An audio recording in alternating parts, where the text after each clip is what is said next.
The executive, pinabulaanan ng napapabalitang si Angel Locsin umano ang magbabalik sa Kapuso Network.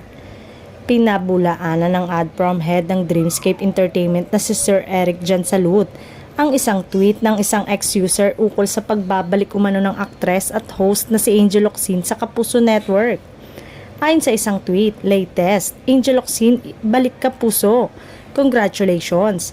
At sinasabi niyang may source ito galing sa umano'y kaibigan niya sa GMA Network. Kalakip nito ang larawan ng aktres kasama si Kapuso actor Dennis Trillo na nakasama niya sa mga seryeng Mulawin at Mahika.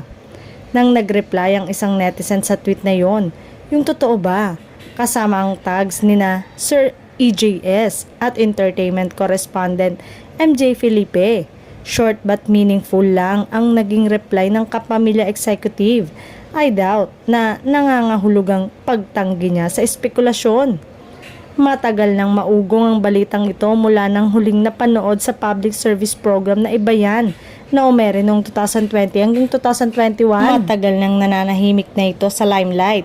Hanggang nitong linggo ito ay kung saan matapos ang ilang araw na pagkakahak ng kanyang ex account. Nag-tweet na ito upang pasalamatan ng fans at mga tumutulong upang maibalik ang isa sa kanyang social media platform. Sa ngayon ay tahimik pa rin ang aktres tungkol sa kanyang pagbabalik showbiz. Taliwas sa mga naglalabasang rumor at balita kamakailan na siya umano ang OG Kapuso na magbabalik.